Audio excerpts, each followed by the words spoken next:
नमस्कार, मैं हूं प्रशांत चुरहे। शाम के 7 बजने को हैं। देश की तमाम अहम खबरों के साथ देश दिन भर लेकर हम हाजिर हैं। सबसे अहम खबर, नेताजी सुभाष चंद्र बोस के परिजन मिले पीएम मोदी से, और ऐसे में पीएम मोदी ने आश्वासन दिया चर्चा के बाद कि नेताजी से जुड़ी कुछ अहम फाइलें सार्वजनिक की जाएंगी। ये तस्वीर पीएम मोदी से मुलाकात के उस वक्त की जब नेताजी के तमाम परिजन उनसे मिलने के लिए 7 रेसकोर्स पहुंचे हुए, और इस मुलाकात में विदेश मंत्री सुषमा स्वराज और गृह मंत्री राजनाथ सिंह भी इस वक्त यहां मौजूद थे। तकरीबन 2 घंटे तक ये मुलाकात चली है नेताजी सुभाष चंद्र बोस के परिजनों की पीएम मोदी से, और उसके बाद एक लंबी चर्चा के बाद पीएम मोदी की ओर से आश्वासन मिला कि नेताजी से जुड़ी अहम फाइलें सार्वजनिक की जाएगी, जिसकी मांग नेताजी का परिवार पिछले कई दिनों से करता भी जा रहा था। और यह भी आश्वासन दिया गया है कि इन तमाम फाइलों में से पहली के 23 जनवरी को सार्वजनिक की जाएगी। दरअसल नेताजी की गुमशुदगी और उनसे जुड़े कई रहस्यों का खुलासा करने के लिए नेताजी के परिजन लगातार इस बात की मांग कर रहे थे कि उनसे जुड़े कई दस्तावेज केंद्र सरकार के पास जो मौजूद हैं उसे सार्वजनिक किए जाएं।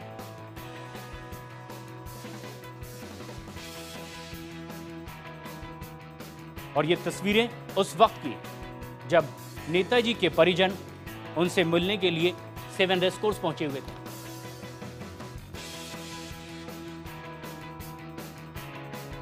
प्रणय उपाध्याय हमारे सहयोगी फोन लाइन पर मौजूद हैं ज्यादा जानकारी के साथ। प्रणय, मुलाकात हुई, क्या कुछ बात हुई और क्या ताजा जानकारी? देखिए, मुलाकात हुई, बात हुई और बात के साथ साथ वो नतीजा भी निकला जिसके लिए ये खास तौर पर नेताजी सुभाष चंद्र बोस का परिवार इंतजार कर रहा था। लगभग 7 दशक से जो रहस्य था उस पर से पर्दा उठने की उम्मीद काफी बढ़ गई है, क्योंकि जिन फाइलों को डिक्लासिफाई करने की मांग लेकर ये परिवार पहुंचा था, प्रधानमंत्री की ओर से उन्हें यह आश्वासन दिया गया कि सरकार नेताजी सुभाष चंद्र बोस की जन्मशती अगले साल जो 23 जनवरी 2016 से होगा, इसके डिक्लासिफाई करने की जो सेंट्रल गवर्नमेंट के पास फाइल्स हैं, खासकर इंटेलिजेंस की जो फाइल्स हैं, उनको डिक्लासिफाई करने की प्रोसेस शुरू होगी। और साथ ही भारत सरकार अन्य देशों के पास भी नेताजी सुभाष चंद्र बोस के संबंध में जो भी जानकारी उपलब्ध है उन्हें डिक्लासिफाई करने या उन्हें उपलब्ध कराने का प्रयास करेगी। और प्रधानमंत्री खुद जब दिसंबर में रशिया जाएंगे एनुअल समिट लेवल टॉक्स के लिए, तब उस समय वो रशिया के मामले को उठाएंगे। लेकिन प्रणय, तस्वीरों में भी हम देख रहे हैं कि बाकायदा इत्मीनान से नेताजी के परिजन अपनी बात भी पीएम के सामने रख रहे हैं। क्या कुछ बातें उन्होंने और पीएम से कही है इस दिशा में? देखिए, सबसे बड़ी मांग तो यही थी कि नेताजी सुभाष चंद्र बोस की मृत्यु के या जो उनके डिसअपियरेंस का, जैसा क्योंकि परिवार का ये कहना है कि हम उन्हें मृत्यु नहीं मानते, जो अक्टूबर 1945 में जो घटना हुई थी और विमान हादसे में उनकी मौत नहीं हुई, क्योंकि मुखर्जी कमीशन जो बाद में बनाया गया था वाजपेयी गवर्नमेंट के कार्यकाल में, उसने भी ये कहा था कि रेंकोजी टेम्पल में जो अस्थियां हैं वो नेताजी सुभाष चंद्र बोस की नहीं है, और उनकी ताइवान में जो विमान हादसा हुआ था 1945 में, उसमें उनकी मृत्यु नहीं हुई थी। लिहाजा यही मांग लेकर ये परिवार पहुंचा था। करीब 35 सदस्य नेताजी सुभाष चंद्र बोस के परिवार के, और इसके अलावा 15 जो एक्टिविस्ट हैं वो लोग पहुंचे थे। करीब 50 लोगों का ये प्रतिनिधि मंडल आज प्रधानमंत्री से मिला था। प्रधानमंत्री ने कल ट्वीट भी किया था और कहा था कि मैं बहुत एक्साइटेड हूं, बहुत रोमांचित हूं कि नेताजी के पूरे परिवार और पूरे कुटुंब के साथ मैं मुलाकात करूंगा। तो यही मांग लेकर ये लोग पहुंचे थे कि नेताजी के संदर्भ में जो भी फाइलें केंद्र सरकार के पास उपलब्ध हैं उन्हें डिक्लासिफाई किया जाए। प्रशांत, आपको ध्यान होगा इससे पहले जो पश्चिम बंगाल सरकार ने बहुत सारी फाइलें जो उनके पास मौजूद थी कलकत्ता में, उन्हें ममता बनर्जी सरकार ने डिक्लासिफाई किया था, सार्वजनिक किया था। और अब केंद्र सरकार, क्योंकि ये मांग बहुत लंबे समय से चली आ रही थी कि नेताजी के संदर्भ में जो भी रहस्य है उसे सार्वजनिक किया जाना चाहिए, और सरकार इससे पहले आरटीआई इसको भी डिनाई करती रही कि इसको सार्वजनिक करना संभव नहीं है। लेकिन अब स्वयं प्रधानमंत्री ने इस चीज की पुष्टि की है कि सरकार इन्हें डिक्लासिफाई करने की प्रक्रिया 23 जनवरी 2016 से शुरू करेगी। बिल्कुल। और पीएम मोदी ने जब नेताजी सुभाष चंद्र बोस के परिजनों से मुलाकात की है तो उन्होंने ये भी साफ तौर पर उनसे कहा कि वो खुद पीएम को उनके परिवार का ही एक हिस्सा समझें, और उन्होंने ये भी कहा है कि जो भी और जानकारी उनके पास है वो साझा करें। इत्मीनान से उस पर भी आज बात हुई है।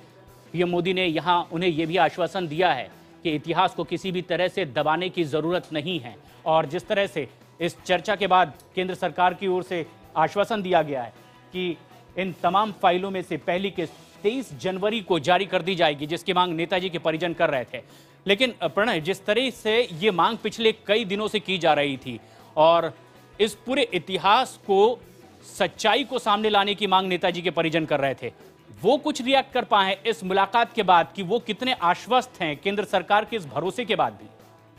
देखिए, अभी तो परिवहन चूंकि प्रधानमंत्री कार्यालय में अब से कुछ देर पहले ही जो 7 में बैठक चल रही थी, ये मुलाकात चल रही थी, मुलाकात खत्म हुई है, उनके परिवहन इस समय बाहर आ रहे हैं, उसके बाद ही स्पष्ट हो पाएगा कि दरअसल उनकी पहली प्रतिक्रिया क्या है। लेकिन स्वाभाविक रूप से इस बात की उम्मीद की जा सकती है कि वो लोग बहुत खुश ही होंगे, क्योंकि उनकी बहुत बड़ी मांग को सरकार ने न केवल स्वीकार किया है बल्कि शीर्ष स्तर पर इस बात की तस्दीक भी कर दी है कि सरकार उनकी मांग को पूरा करने जा रही है।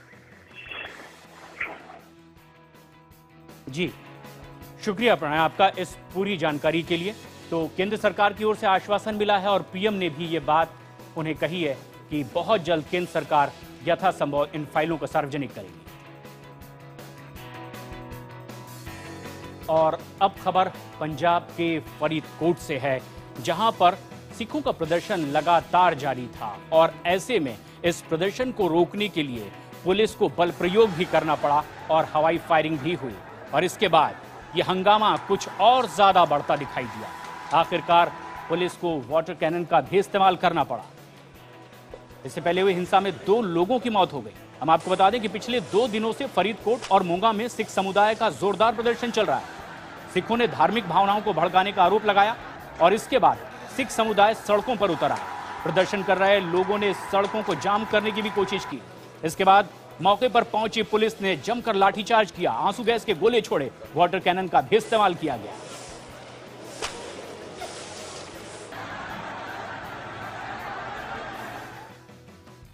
ये प्रदर्शन पंजाब में फरीदकोट में हो रहा था, लेकिन दिल्ली में भी एक विरोध प्रदर्शन एनडीए के खिलाफ कांग्रेस के युवा कार्यकर्ताओं ने किया है।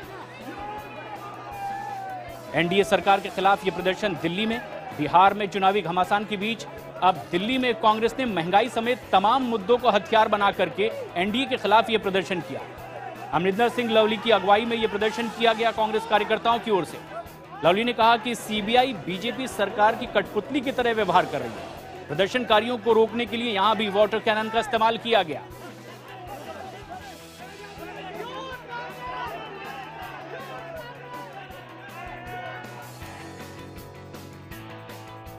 महाराष्ट्र नवनिर्माण सेना की भाषा की पॉलिटिक्स अभी भी लगातार जारी है।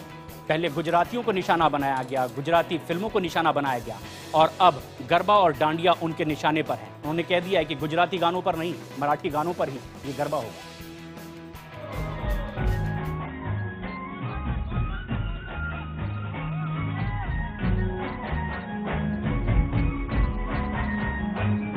नवरात्रि के मौके पर महाराष्ट्र और गुजरात समेत देश के कई हिस्से गरबे के रंग में रंगे हैं। ऐसे वक्त में राज ठाकरे की पार्टी को सियासत सूझ रही है। महाराष्ट्र विधानसभा चुनाव में हाशिए पर चली गई एमएनएस पारंपरिक सांस्कृतिक परंपरा को भाषाई रंग देकर अपनी खोई सियासी जमीन हासिल करना चाहती है। एमएनएस ने गरबा पांडालों के आयोजकों को गुजराती गाना नहीं बजाने का फरमान जारी किया है। इसके अलावा मुंबई में एमएनएस ने मराठी गरबा का आयोजन किया है।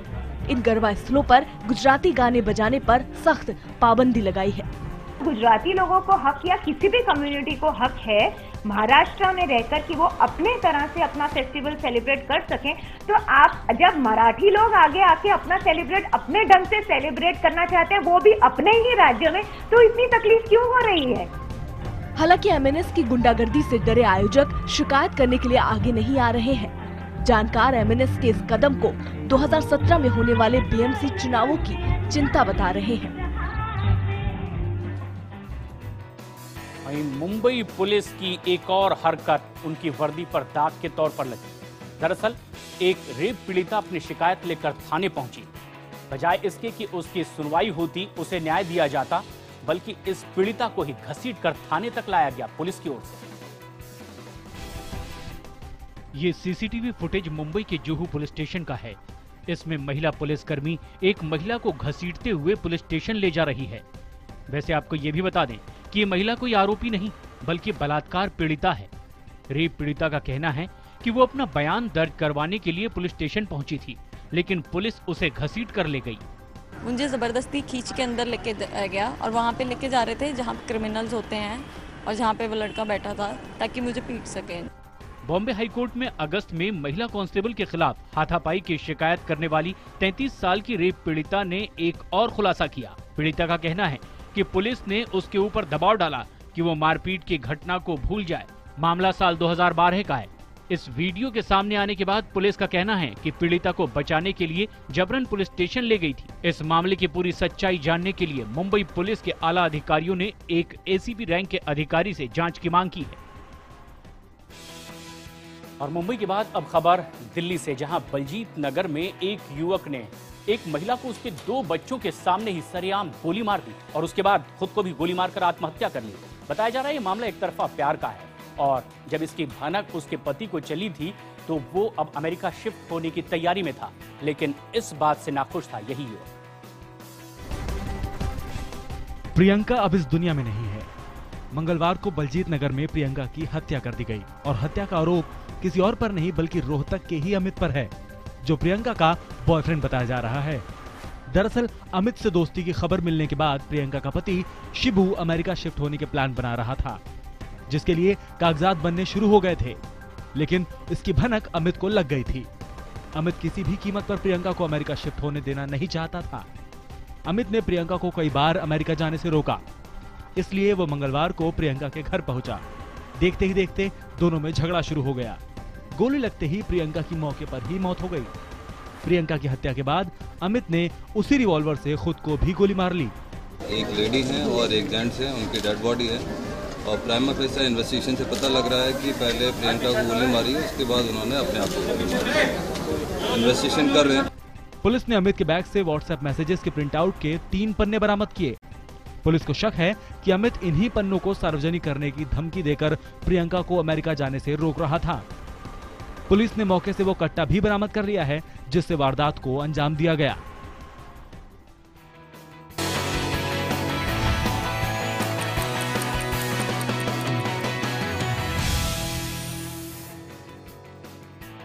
दिल्ली की केजरीवाल सरकार चीनी खरीदी के घोटाले के अब आरोपों में है, लेकिन इसे लेकर एसीबी ने अपनी पड़ताल शुरू कर दी है।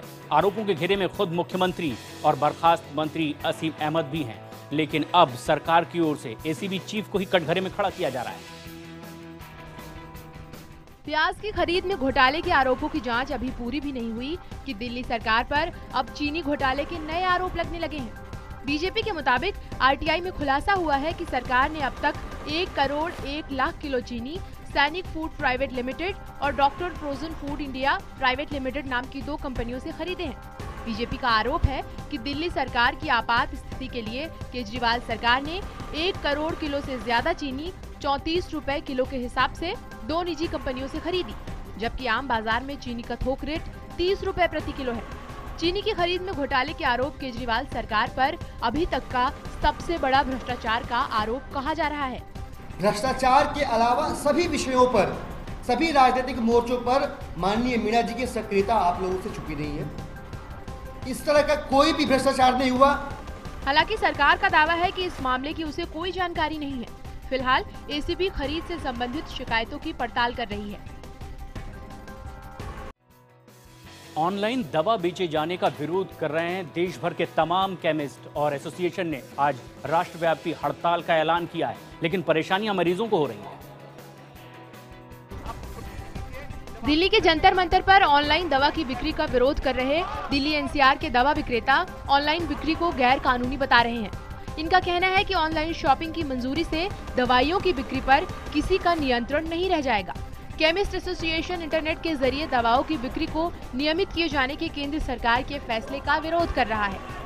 सरकार उनके अगेंस्ट कोई एक्शन ही नहीं ले रही है, 6 महीने तक कोई जवाब नहीं दे रही है। हमारे ऑल इंडिया लीडर्स परसों मिशन हटा था कि ऑफिस 2 घंटे बैठे थे, तब भी उनके पास टाइम नहीं है। हमारा 20% का रिटेल मार्जिन है। अगर हमारा मार्जिन 20% का है तो ये ऑनलाइन वाली दवा कंपनियां जो बेच रही हैं वो 40% डिस्काउंट कहाँ से दे रही हैं, कैसे दे रही हैं? दुकानदारों ने 1 हफ्ते के भीतर मामला नहीं सुलझाने पर अनिश्चितकालीन हड़ताल पर जाने की चेतावनी भी दी है। हालांकि सरकार का कहना है कि ऑनलाइन दवा बिक्री पर कोई फैसला नहीं लिया गया है।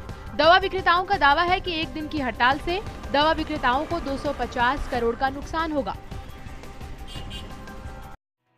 उत्तर प्रदेश के लोक सेवा आयोग के अध्यक्ष अनिल कुमार यादव को इलाहाबाद हाईकोर्ट ने बर्खास्त कर दिया है। बताया गया कि तथ्यों को छिपाकर इनकी नियुक्ति की गई थी। ये खबर जब छात्रों को लगी तो उन्होंने जमकर जश्न मनाया। इलाहाबाद हाईकोर्ट ने उत्तर प्रदेश लोक सेवा आयोग के अध्यक्ष अनिल कुमार यादव की नियुक्ति को अवैध करार दिया है। अनिल कुमार यादव की बर्खास्तगी के फैसले के तुरंत बाद इलाहाबाद में छात्रों ने जमकर जश्न मनाया। प्रतियोगी छात्र संघ ने अनिल यादव को हटाने से संबंधित PIL दायर की थी। लंबी चली सुनवाई के बाद हाईकोर्ट के मुख्य न्यायाधीश डॉक्टर DY चंद्रचूड़ और न्यायमूर्ति यशवंत वर्मा की बेंच ने ये फैसला सुनाया। आरोप है कि अनिल कुमार यादव पर आपराधिक केस के बावजूद उनकी नियुक्ति को मंजूरी दी गई। साथ ही 83 दूसरे लोगों के नामों पर विचार नहीं किया गया। IBN 7 ने सबसे पहले यूपी में पर्चा लीक और कई भर्तियों में घोटालों की खबर को अपने दर्शकों को दिखाया था। उत्तर प्रदेश में अखिलेश सरकार के लिए ये बड़ा झटका माना जा सकता है। बता दें कि अनिल यादव के कार्यकाल में UPPSC का पर्चा लीक हुआ था और उनके कार्यकाल में ही हुई भर्तियों में भ्रष्टाचार और एक जाति विशेष के उम्मीदवारों को फायदा पहुंचाने के भी आरोप लगे थे। देश दिन भर में फिलहाल इतना ही।